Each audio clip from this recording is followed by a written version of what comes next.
Olá, queridos, graça e paz, louvado seja Deus. Louvado seja o Senhor por nós continuarmos aqui nessa caminhada, por cada capítulo, por cada passo que nos aproxima mais do coração dele e por essa jornada tão linda que nós estamos fazendo pela palavra de Deus. Eu sou a Giovana Jacques e essa é a Bíblia em Histórias Vivas. Hoje nós seguimos aqui juntos em segundo livro de Crônicas, através dos capítulos 4 ao 6, e a história aqui continua. O templo está tomando forma e algo muito profundo começa a acontecer. O capítulo 4 nos leva para dentro da construção, que agora não é mais só sobre levantar paredes, é detalhe, é cuidado e é honra.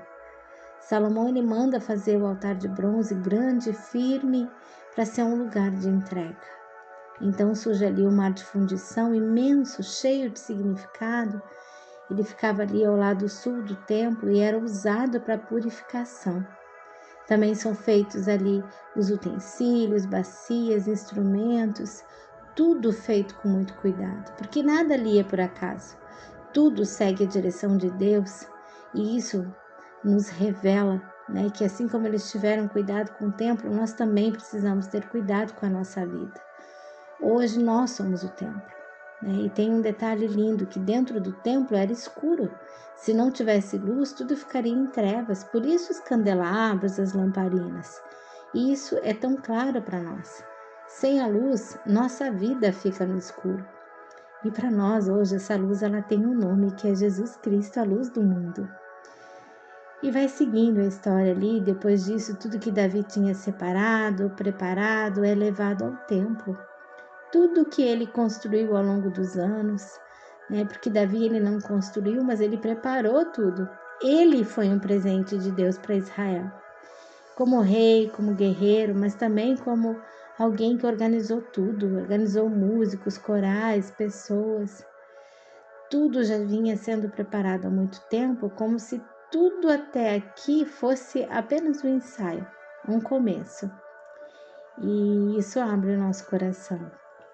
O que Deus tem pela frente é sempre maior do que a gente imagina.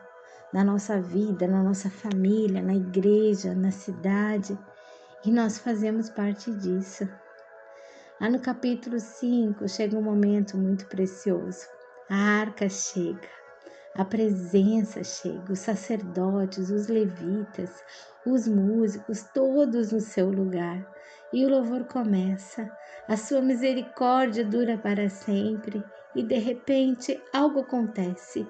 Uma nuvem enche o templo, a glória de Deus invade aquele lugar, e é tão forte, tão real, que ninguém consegue continuar.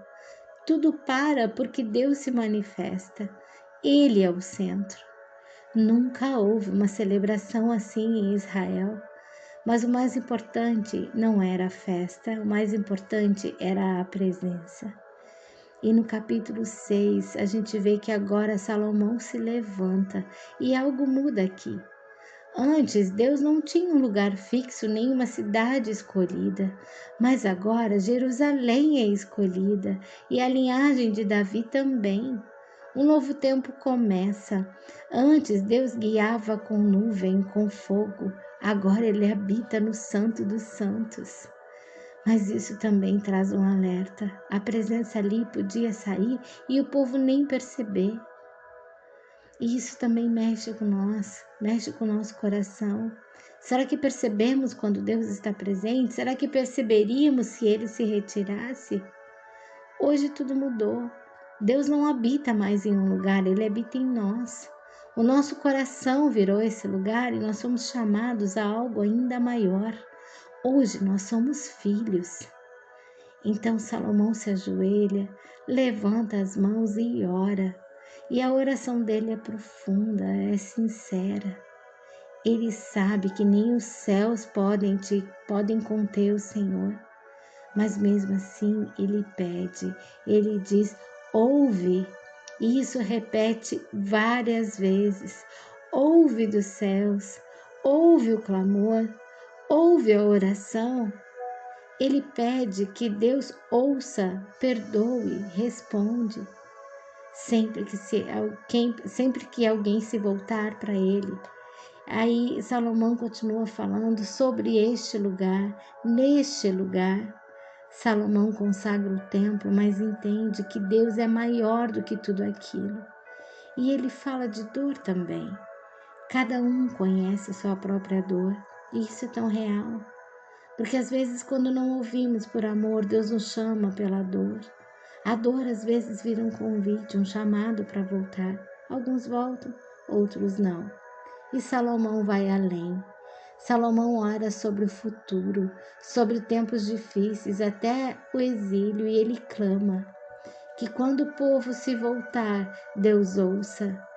Ele pede, perdoa, age, responde.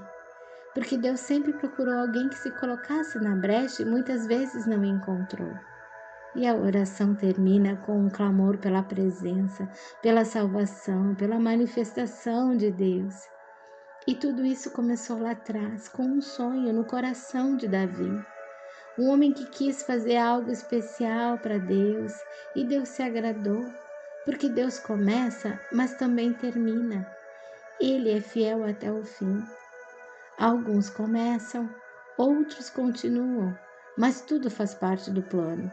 E fica uma pergunta viva: o que a gente pode fazer de todo o coração para Deus?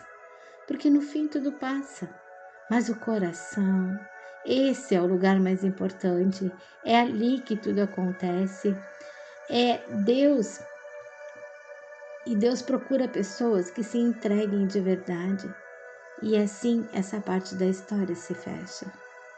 Com o templo pronto, com a glória enchendo o lugar e com uma oração que revela um coração sincero.